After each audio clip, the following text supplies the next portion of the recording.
So hey guys, it's me Anime What If and this is our new series What If Kakashi hates Naruto during Chunin exam. If you like this type of content, so don't forget to like and subscribe our channel and let's get started. Bingo book entry. Shut up, it rarely happens. Naruto said, fighting back a blush. I'm sure, Itachi said with a small giggle. And just like that the awkwardness and uneasiness was gone. The two would spend the rest of the day exploring Naruto's ancestral homeland. Eventually Itachi led Naruto to where she had been staying. Not all of the structures had been utterly destroyed and Itachi found herself a small home in still decent condition, certainly better than sleeping in a tent. Looking around her dwellings he didn't pay attention to her closing the distance between them. Not until her hands were on his cheek and before he knew it, he was pulled into a kiss. Not one of fiery passion, a gentle one, but it still made his heart beat faster. "Hey," she whispered, yet to release him from her grasp. "Hi," replied back before encircling his arm behind her back and pulling her closer to him. The kiss was a little deeper this time, a little longer. Things quickly escalated from there, kisses gave way to touching, clothes started to be removed and soon enough the two began to make love. It was different this time, a sedate pace not born of nervousness but a desire to enjoy the brief respite the pair have. For Naruto, it was vindication, proof they could make things work. He could be with the woman he truly loves and the very thought of it, his love for Itachi at times felt overwhelming as it rarely had an outlet. Even if he couldn't bring himself to speak the words, some part of him afraid she'd reject the declaration, he could at least show it through action, through the merging of their bodies. Itachi, however, was too enjoying the moment but avoided all thoughts of the future. This could be a sweet memory along with the others Naruto had provided her in the past, but it couldn't be more than that. She stared into the eyes of the blonde above her, his eyes conveying everything he was feeling at the moment. Desire being the most readily apparent but also love. He loved her and if she felt so selfish for it as it could never go anywhere.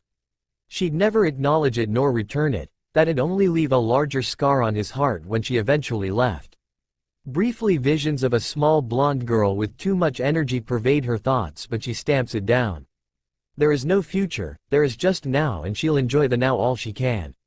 Itachi allowed herself to be distracted by the breathing of Naruto and the warmth she felt from it on her collarbone.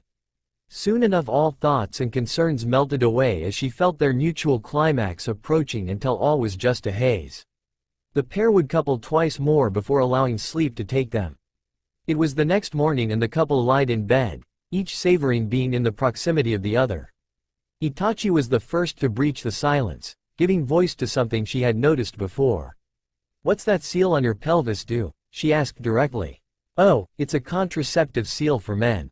After the first time you visited me I had hoped there'd be a second and figured the world didn't need any Sharingan-wielding Uzumaki running around just yet. So I wrote to Sakura-chan about the medical aspects and swore her to secrecy. I didn't need Ba-chan to think I was just out perving every chance I got, Datbeo." She was impressed he'd managed to create a seal that could achieve what he claimed but something else stuck out to her. "Yet," she asked while quirking her eyebrow causing him instantly to blush and stammer. "I mean, not that I was planning on when we would have kids, not that I wouldn't I was trying to be safe and stop looking at me like that." Naruto was instantly rewarded with a giggle and a kiss on his cheek. He turned to see the smile on her face, her eyes shining with amusement. "I know what you meant, Naruto-kun," she said, her smile never leaving her face. "Oh, think you can prank the former king of pranks?" Naruto said while getting atop of Itachi. "I guess I'll just have to show you why you shouldn't," he said and instantly started tickling her, much to her protest. There were many threats of inescapable genjutsu or kato jutsu hotter than the sun but it only made Naruto laugh at her predicament. Naruto did have responsibilities on Uzu outside of spending time with Itachi. Killer Bee had given Jiraiya instructions on how to tap into one's Biju chakra with a measure of control far surpassing anything Jiraiya had seen Naruto manage. Granted, getting Naruto to use the fox's chakra was a maddeningly frustrating endeavor. But for the sake of the war effort, in case he was needed, Naruto agreed to figure something out, fighting off a smirk at what Jiraiya didn't know. "No," Kurama boomed. "Come on, handsome, we had a deal." And in truth they did. Naruto met Kurama when he was 8, Inoichi's belief he was well aware of his status before he ever blackmailed the Sandame was spot on. At first, Kurama was just an angry, insulting Teme of a fox, but slowly the two came to peace with each other, realizing neither was responsible for what the other had to endure. Their relationship had improved to the point Kurama promised, when it was time he'd freely work with Naruto. The reason he'd waited until now is he didn't want his partner and first friend in many lifetimes to be weaponized.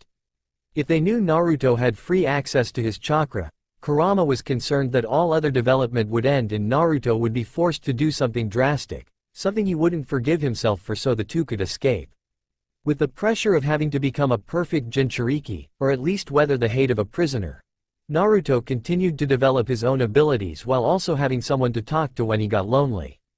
It was a good deal, given the situation. That was before I knew you'd willingly mate with an Uchiha. And if that weren't bad enough, you actually loved the vile product of that cursed clan. Ida-chan isn't like that. Also, she killed off most of her clan, shouldn't that please you? Nope, she left the job undone. Besides, and this is very important brat, you'd willing sire kits with her. Even now you want to get this over with so you can return to her bed. Because she's so good. Like, oh my god, good. I'd consider giving up Ichiraku ramen, good. I wouldn't give it up, but I'd have to pause and think about it. Kurama, she does this thing with her hips and she gets just enough leverage and… Silence. Just, why an Uchiha? That Hyuga girl seems nice and has good hips. She will give you strong children. Well, I don't love Hinata. Couldn't tell from that one time you had her on your couch and was taking off her pant. Okay, I get it. That was a mistake on my part. Anyway, can we just do this? It's possible I won't be able to defeat all of these guys without your help. Fine. You know you're going to have to accept your darkness and stuff, right? Yes, yes. Can we do this so I can go get laid? Pervert. You don't get it. Hips and leverage. Yes, I heard you the first time. Okay, so how do I do this? Remove the seal, confront your darkness, and then we fist bump and go kick some ass. After I spend some more time with Ida-chan. It's a sickness, it has to be. Don't judge me, I'm a man with needs, Datbeo. Naruto said, approaching the cage and beginning to remove the seal, only to have his hand stopped by a tall blonde, one Naruto immediately punched in the jaw. Hi, To-san, he shouted, to the confusion of Minato. Naruto, what are you doing? He's doing what you claimed you wanted him to do, dumbass. Quiet, fox. Hey, don't talk to Kurama like that, or, dad or no dad, I'll deck you again. Wait, what? Minato said in confusion. Yay, we're partners. He was going to give me access to his chakra before you interrupted so I cook or nah. What? The Yondaime imprint wasn't having a good brain day. Naruto just rolled his eyes. For a guy that stuck the two together, he sure as shit didn't seem aware of how this was supposed to go. Just sit back, Pops, I got this. And with that Naruto finished moving the seal only to see nothing happen. The Kyuubi, Kurama, he reminded himself wasn't trying to actively escape, but the duration of the seal being undone triggered something else. For thousands of years have laid dormant. Who has disturbed the great and powerful Kushina-sama, Databane? Oh, God, it's the flying tomato. Flying tomato? Both blondes asked. I told you never to call me that, Databane. Kushina shouted before approaching her son and giving him a tight hug. Hi, Sochi-kun. Hi, Ka-chan. He replied back, a few unshed tears in his eyes. Why does she get tears and I get punched? I'm not going to cry over some dude. It's called the bro code. That doesn't apply to fathers and sons. It so totally does. Even my old man knew that and he created Ninshu. Kurama offered, helpfully. We don't have time for this. So, Sochi-kun, you're ready to work with Usagi-chan, I see. I'm not a rabbit, you bruised tomato head. And I'm not a tomato, flying or otherwise, jerk. Why did he call you the flying tomato, Ka-chan? Because when she was a kid she had a round, plump face with blood-red hair, so she looked like a tomato. She also had the temper of a spree killer, always flying off the handle. You're working on a chain enema, fox. I'll step on you if you try. Guys, no more. We can't have that much time, right? So let's enjoy the time we do have. You just want to go back to banging Itachi.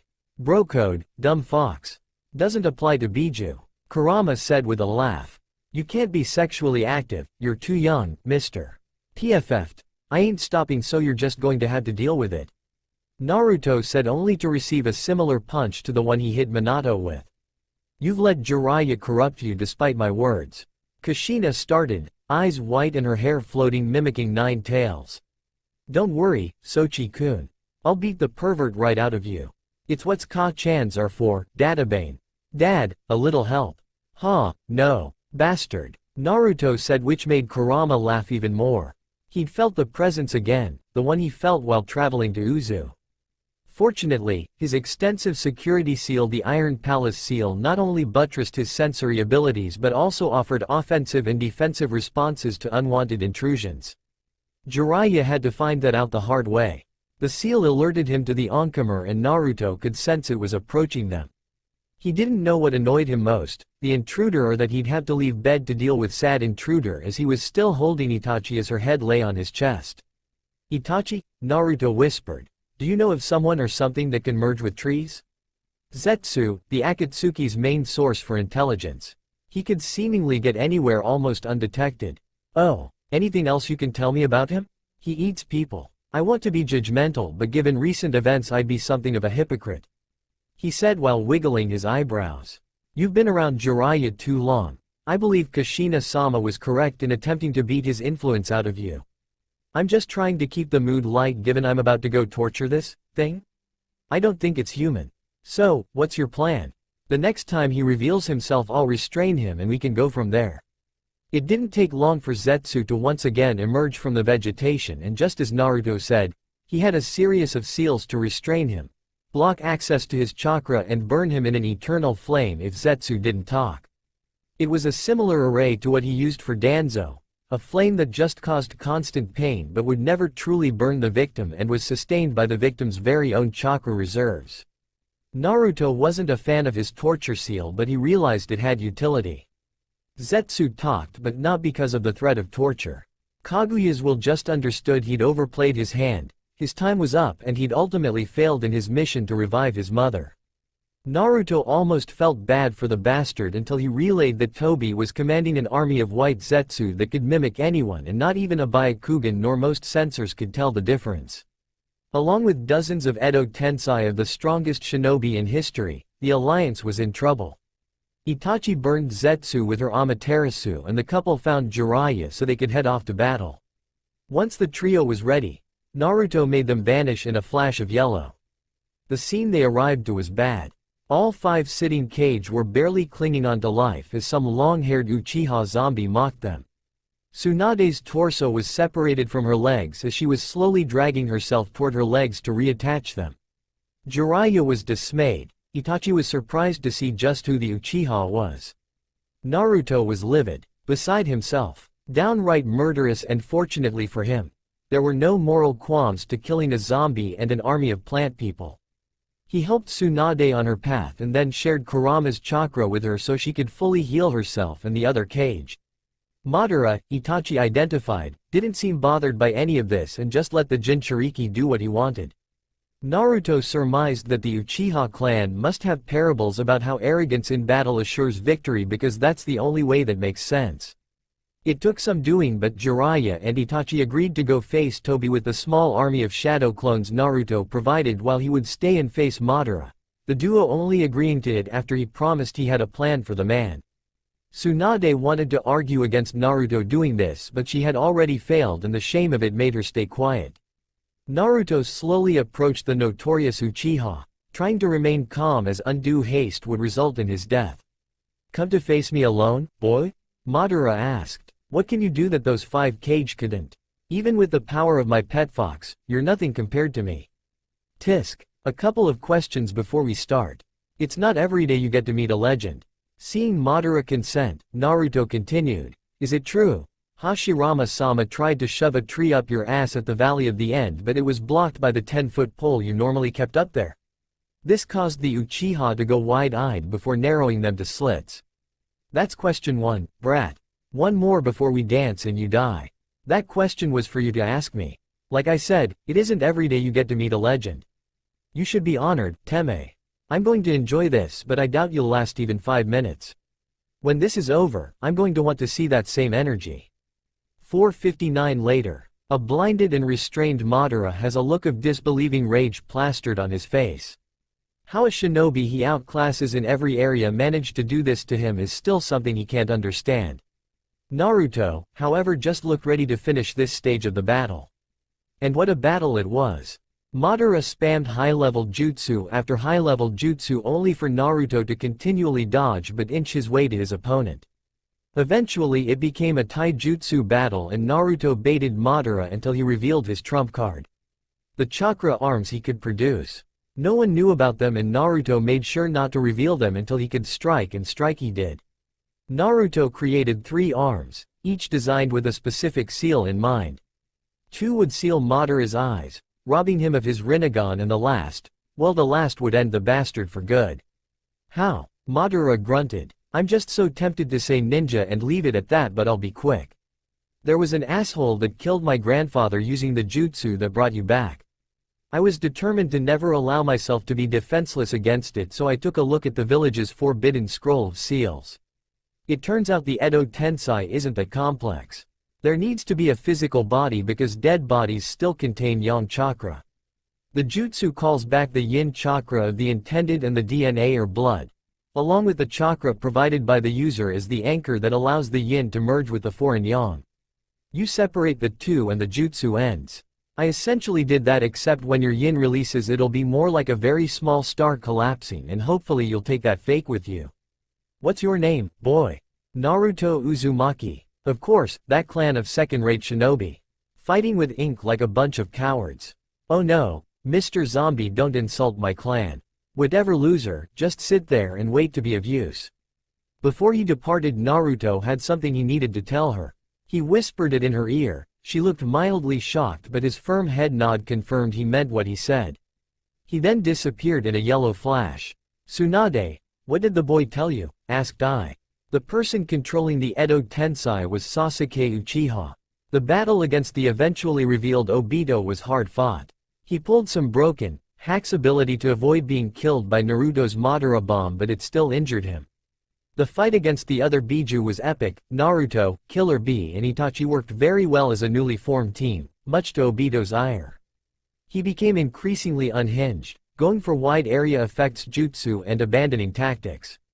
It managed to keep the alliance from landing a killing blow, but Obito was no closer to getting the 2 remaining Biju.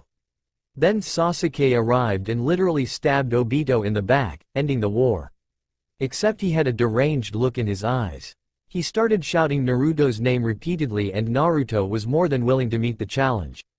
Sasuke had crossed the last line, there was no rehabilitation to be had.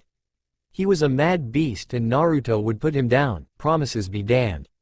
Itachi stopping and kissing him before he went to face Sasuke surprised him. For one, she didn't strike him as the type to be overly comfortable with public displays of affection. 2, the emotion behind it felt off. He couldn't quite figure out why, but something was wrong and the look in her eyes didn't help. It was when she turned towards Sasuke's direction he realized what she intended to do. She was saying goodbye, finally going to sacrifice herself for the sake of her brother, and Naruto was having none of it, but before he could stop her or even move he felt an arm around his neck. It was Jiraiya, executing a choke hold, and even with one arm it was damn near impossible to break. Jiraiya, stop, let me go. Naruto bellowed as if suffering the greatest anguish of his life. Please, Jiraiya, let me go. But Jiraiya wouldn't release Naruto and the lack of blood flow was starting to affect him. Naruto immediately tried to call upon Kurama's chakra, only for Sakura to slap a seal on him. Naruto was blacking out fast. His last sight was of Itachi's back as she marched toward her death. He awoke 3 days later. Apparently, Sakura and Kakashi thought it a good idea to place him in a medically induced coma so they could subdue Sasuke without Naruto killing him. Why? Comrades don't abandon each other. When Naruto awoke, Jiraiya was there and it took a great deal of Naruto's self-control not to lash out at the man, even more after Jiraiya's first sentence. She's gone, Naruto. And there it was. Confirmation that she finally completed her mission to die by her brother's hands. Aided by his godfather, friend, and Junin sensei. In that moment, Naruto wanted to kill all 3 and was finding it almost impossible to come up with a reason not to. Tsunade had been working on a prosthetic since I came back from fighting Nagato. When you turned over Danzo's body, it gave her some ideas. 3 weeks, Naruto. I'm asking you to sit on this for 3 weeks and then you and I can fight it out, and no matter what the result is, you won't be held responsible. Jiraiya said and saw Naruto nod. Jiraiya started to head toward the door but was stopped when Naruto spoke. Why? Because she felt like she had to. Whether you accept it or not, Itachi blamed herself for how Sasuke turned out and for his inability to fight off the darkness. She needed to atone, and I couldn't take that away from her. She'd sacrificed everything for the village. She at the very least deserved that.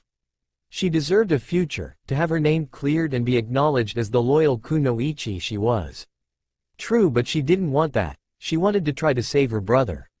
Then she wasted her time. Naruto, let it go. Sasuke is in a holding facility, chakra sealed and guarded by a small army of Black Op ninja. Whatever designs you may have on his life, let it go. Why do I have to have designs on his life? He's going to be executed, right? Right? When the advisor's deeds came to the attention of the daimyo, he pulled some strings. Felt Sasuke wasn't completely responsible for his actions, not even helping Obito, so no execution, but he'll likely never be released from prison.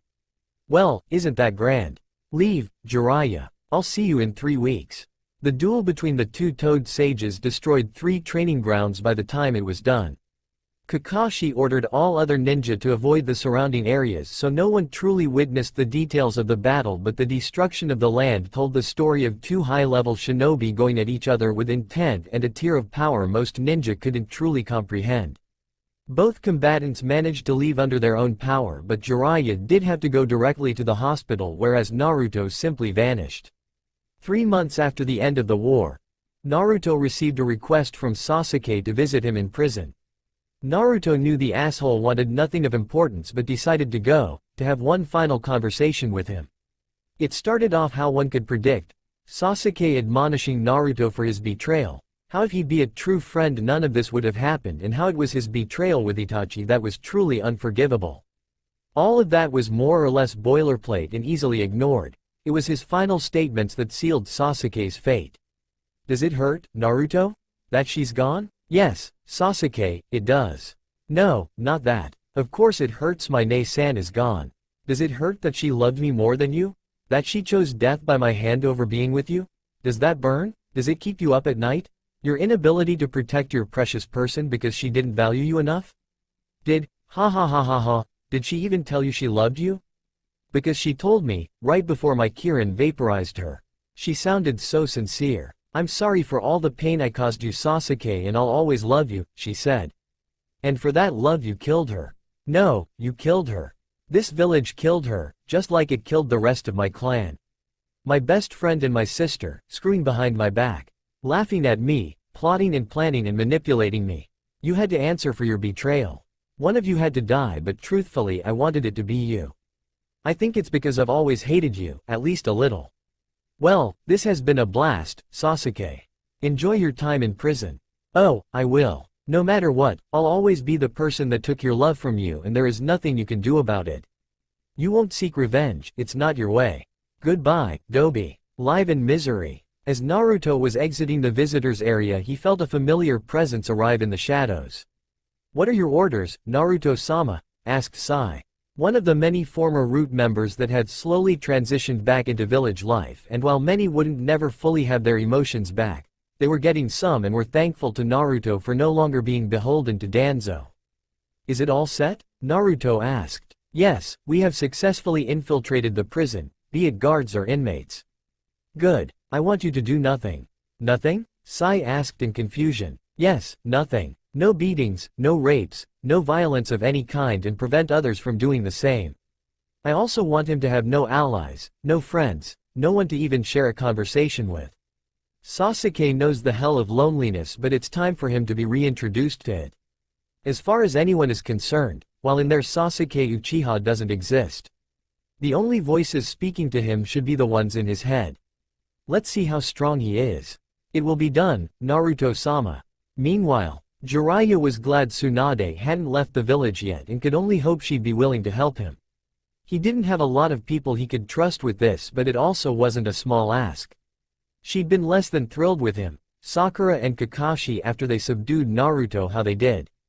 Not only was it a betrayal of their bond, but they had no way to be certain all enemies had been accounted for, and Naruto was the only one that could point out the Zetsu that may have remained or had the reserves to face a strong opponent should it have emerged.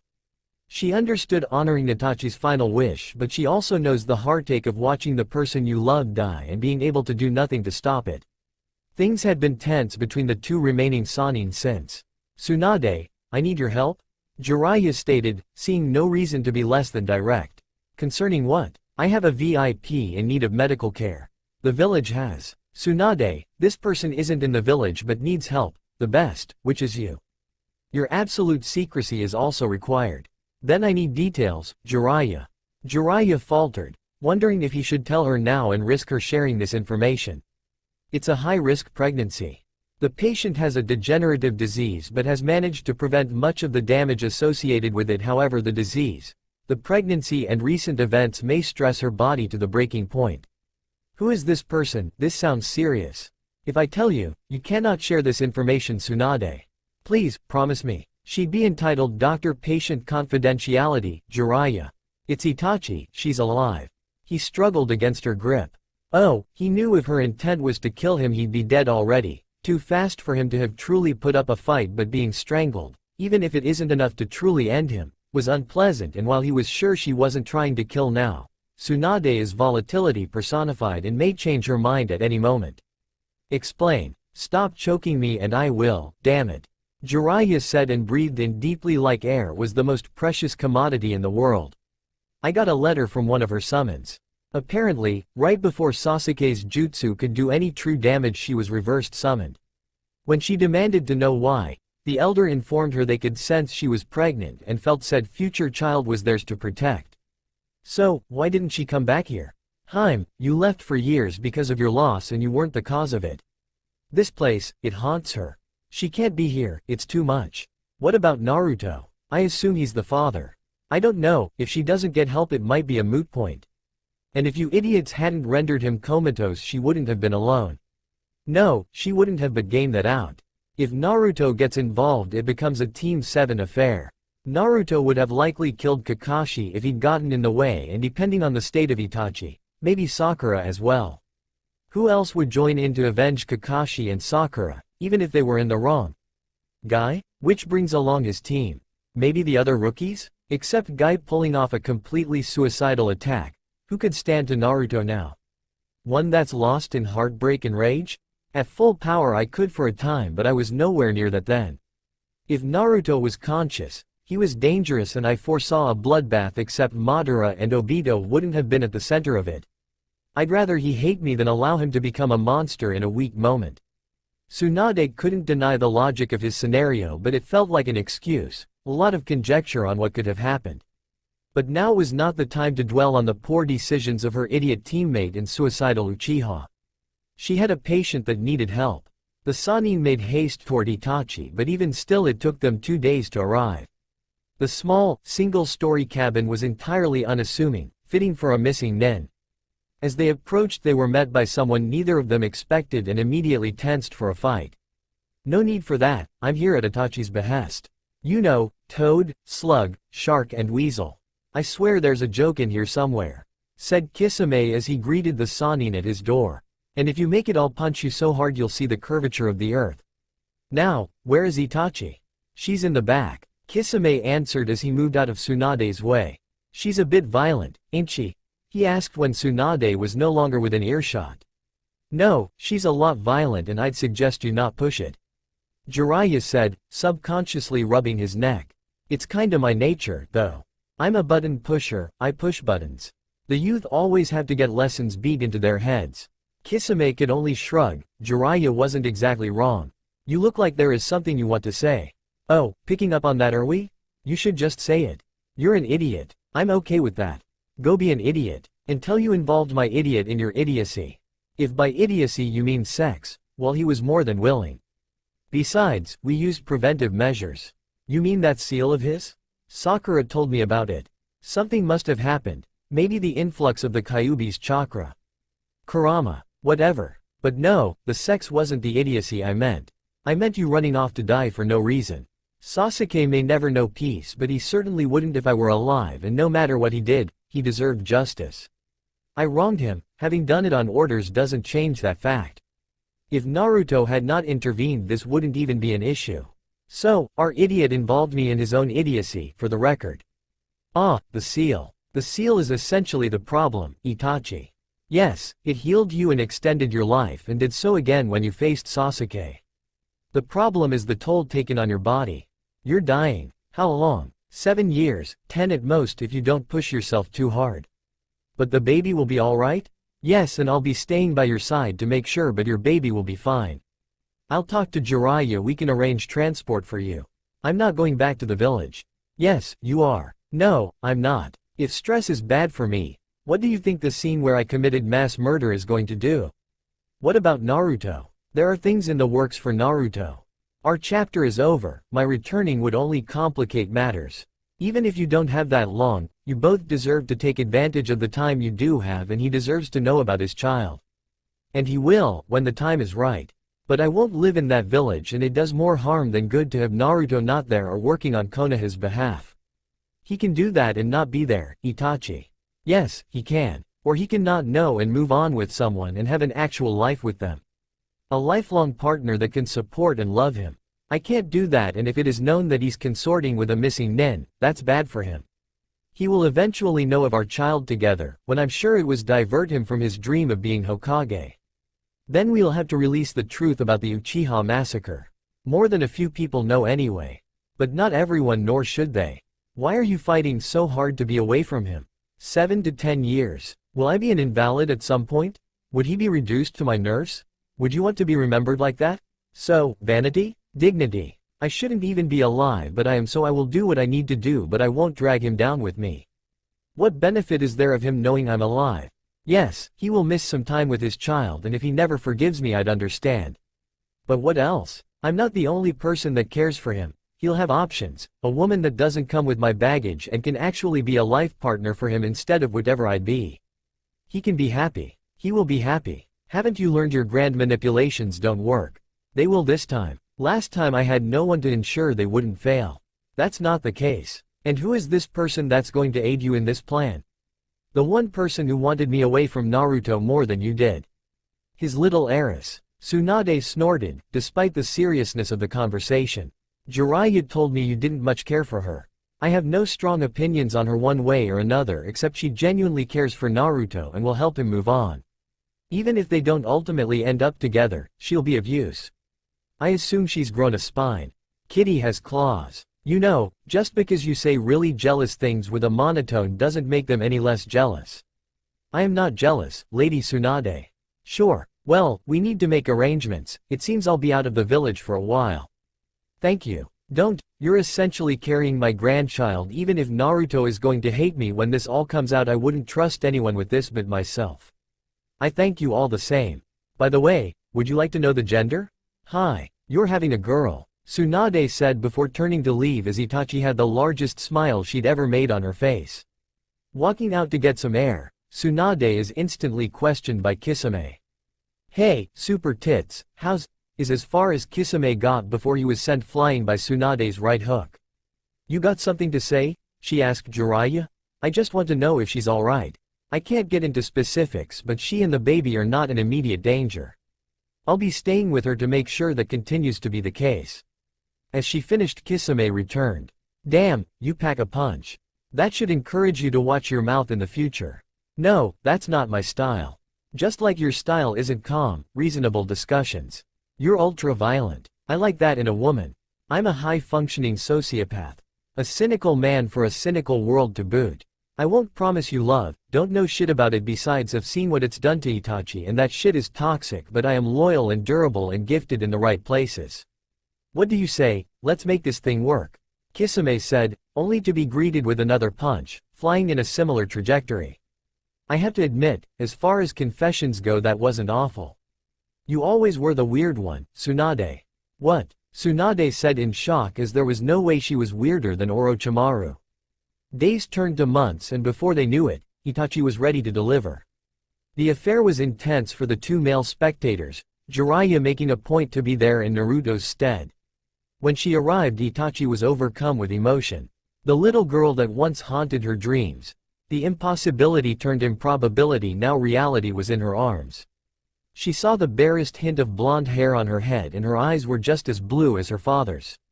She even had whisker marks, though 2 on each cheek instead of 3. She was beautiful and Itachi cried. Cried from the joy, her child was a product of love. Ill-timed, inconvenient but love all the same. She cried because she knew her child wouldn't have a normal childhood due to her choices. She cried because she'd leave her child around the same age she left Sasuke. And she cried because while she truly believed it was for the best, she wanted Naruto there to share in that moment.